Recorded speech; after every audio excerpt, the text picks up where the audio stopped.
Hey up folks, me again. Just thought I'd show you this project. Hi to you all, and don't forget, you know where the subscribe button is, so if you like our content, just subscribe. It'd help us out massively. Right, let's get straight into it. Let's cut the chit chat. So here I'm just setting my saw up with my saw, little Stanley there in the background. You can tell it's getting a bit milder now. So I'm just checking if it's been acting up a little bit, my mitre saw lately, so I think it's time for a complete strip down and rebuild again. I do that every now and again to it. So I'm just sketching a design. This design I'm doing, I sort of change it sort of halfway through. I try and be a little bit smart, but you know, it's a bit above my pay grade yet, this design, what I was trying. I like playing with design a lot and having a go. And if it goes wrong, it goes wrong. But I sort of like get 80% of the design made to what I'm doing. So it weren't too bad. And I've got to say, this was my favourite project today out of all my projects I've done. I've learned hell of a lot from this project, and I like the way it looks, and I like the meaning I've got behind the project as well, which I'll come to later on in the video. So I'm just sort of designing elements here of what I want to see on my project.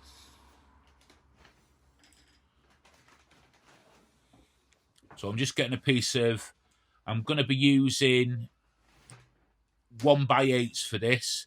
So I've got some 1x8s, but just make sure that they're nice and sort of straight boards as much as you can, because I'm cutting them down into small sort of bits.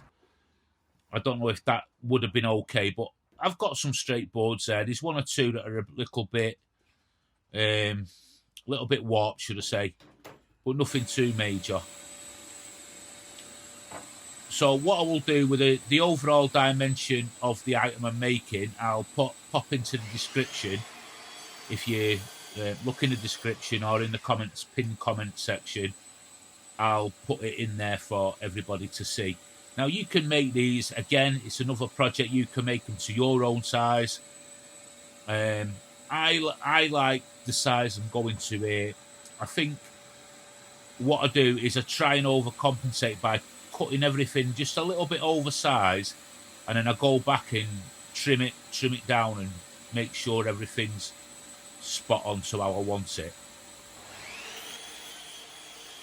With all power tools, please make sure you're safe.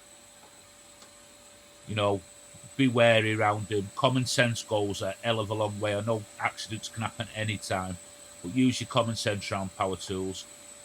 And on the video, I would like to thank everybody that's subscribed to my channel so far, everybody that's gone to my website and bought some of my new range of merch. I know there's not a lot on there at the minute, but I want to say personal thank you just to everybody that watches these videos, because this is why I'm making them. I'm making them for you.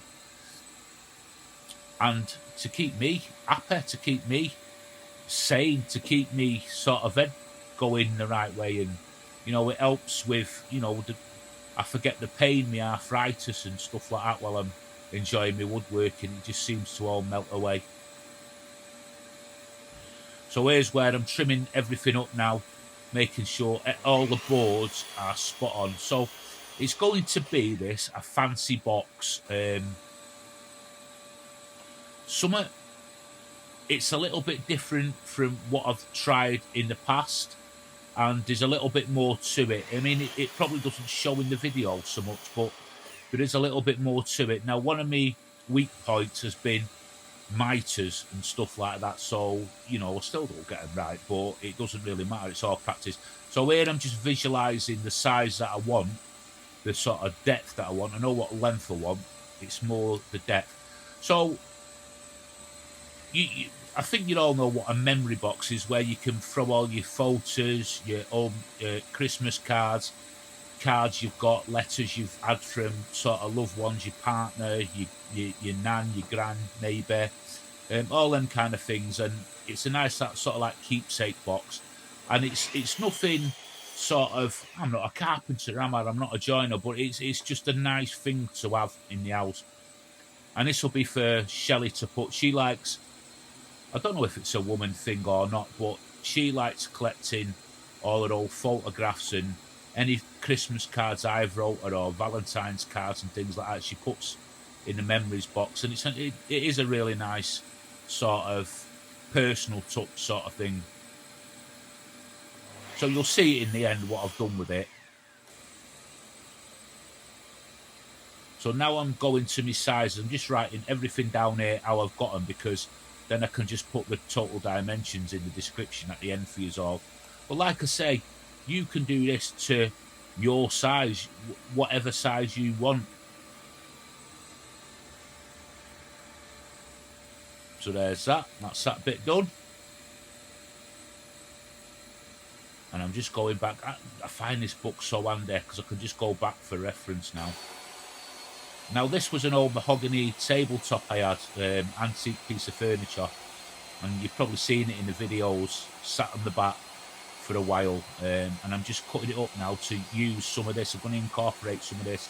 It's solid mahogany. How much would you pay for a piece of mahogany like that? I'm going to use it. I'm going to incorporate it. And do you know what I found with this mahogany? I found it so easy to work with. I actually found this easier to work with than what the pine is. As we all know, pine, you can't help, sometimes you look at a piece of pine and it gets a dent or a bang. And that's the beauty of pine, that's its character, I suppose. But with this mahogany, I really enjoyed cutting it. It was really easy to cut, easy to shape, really nice wood to use. I mean, I know it's bone dry, it's antique wood, it's over 100-year-old. The table it come off. I couldn't do anything with it, so what I did do is that I've used a lot of the legs and stuff like that, and for various projects. The handles, I've gone on to different pieces of antique furniture that I've had and sold, and bits that I can't, I'll keep it like this. I'll keep it for this, doing jobs, and all the little offcuts of this I'm going to make plugs out of and that kind of stuff. So I try and incorporate as much as I can into that. I hate waste. I just hate the thought of throwing everything in, the dumpster or whatever you want to call it. And it just sort of like gets to me a little bit, especially like with old bits of furniture, and I see them thrown away, and you think of the history behind it and who made it and things like that. At least I think this way I'm doing that piece of furniture a bit of justice by reusing the wood. So I've got my blade here to 45 degrees. I need to set the positive stop on my 45 because it doesn't read it. I have to sort of mess about with it, and it's just laziness really. I need to get that set properly, but I've got it to 45 there. Just lining everything up here.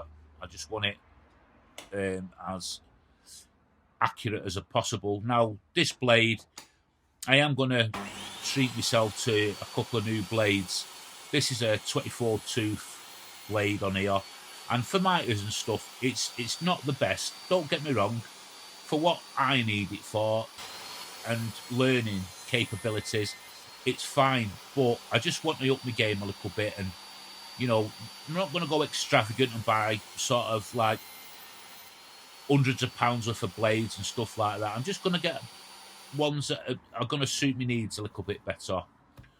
So here I've got a little bit of thin plywood. Oh, look at my Christmas card there. Got a little bit of thin plywood here. Now, in hindsight, if I could go back now, I would use thicker plywood here, because it just feels a bit, I know this sounds crazy because it's wood, but it feels a bit tinny when you tap the top and the bottom of the box in the end. So maybe a thicker plywood would have helped that. So I'm just going to go over and sand everything now. I'm using a 180 grit with this Amicus paper. There'll be a link in the description to the sandpaper where the guys at Amicus will give you if you sign up, they give you so much off and whatever. So have a look at that. All the products are quite good. The hard wax oils superb. Sandpaper, superb. So I'm just taping everything up now, making sure nothing's going to come apart. I'm overdoing it, but never mind. Doesn't really matter, does it? It's only tape. So I've just put like a board at the front there just to make sure everything stays lined up, and as you can see, I'm just going in glue. Now, one of my problems is I don't know if I'm using too much glue here, or I should be using a bit more glue.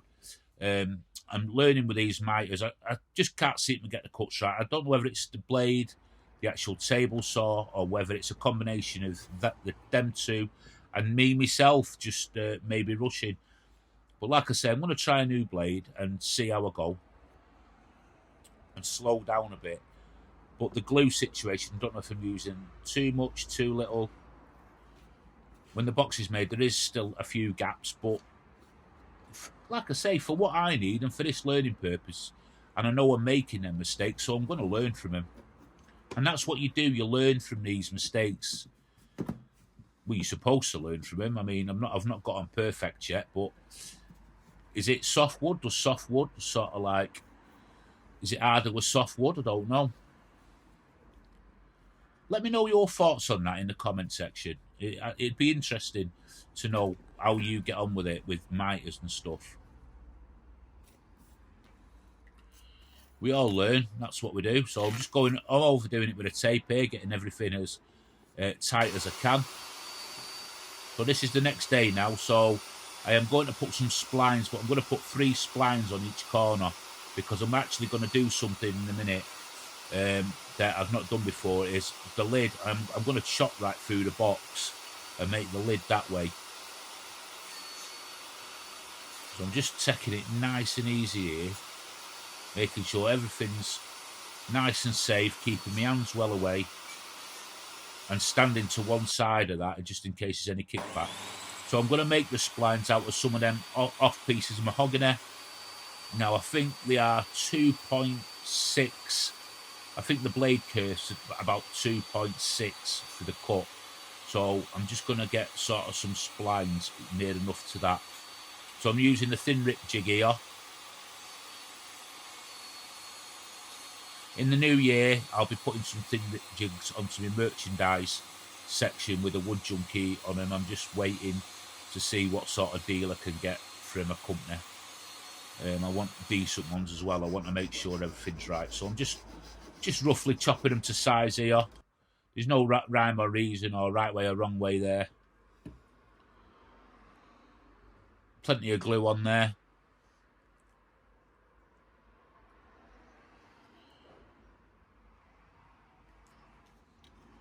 And just tap them in, just to seat them nicely.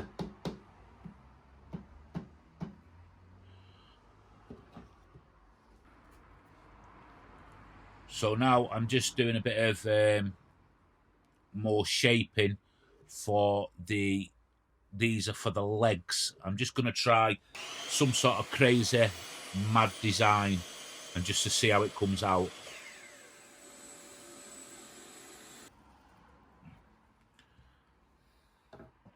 So this is for the handle for the top of the lid, and this is where I sort of started really loving this mahogany. Now I'm going to go in from sort of 2 sides here. I'm just going to let that come through. I'm just going to take my time here. Could have done it on a drill press and set a depth stop, and then come through from the other side. But I was really pleased how this mahogany cut.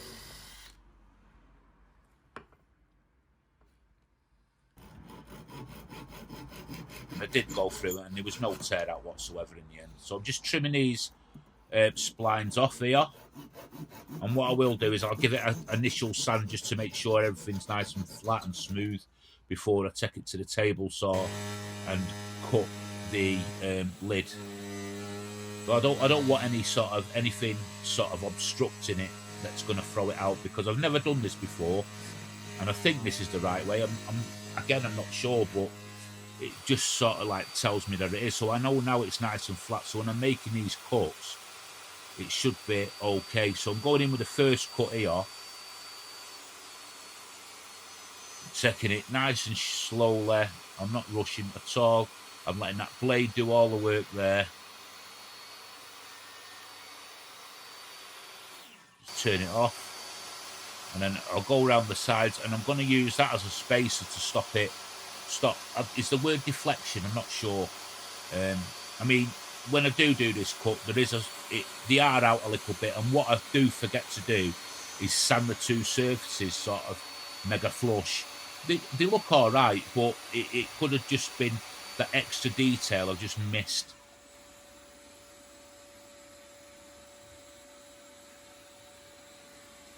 And what I didn't get footage of, and I do apologise, is I put a liner, a plywood sort of liner, so that sits on top of that. You'll see the liner in a minute, but I do forget to take footage of me cutting that and everything. But that all went really, it was really easy. So I'm just getting all the old finish off now off this mahogany. I've put the legs, give them a sand, and getting all the old sort of finish off. Little bit of glue here, and I'm just going to eyeball, and I've measured it. But I have to do an element of eyeballing it here as well.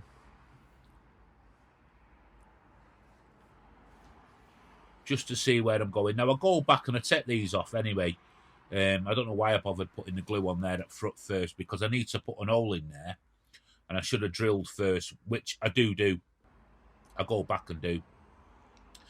And then I fitted them. And I've used 35mm screws, Torx screws in there, and I'm just with some pine plugs just to contrast it a bit. I haven't got any sort of ash or maple lying about, so just to contrast it, just using the pine plugs. Just using my flush cutting saw here, and I'll go back over that with a sander. And here I'm using the hard wax oil. It gets 2 coats of this.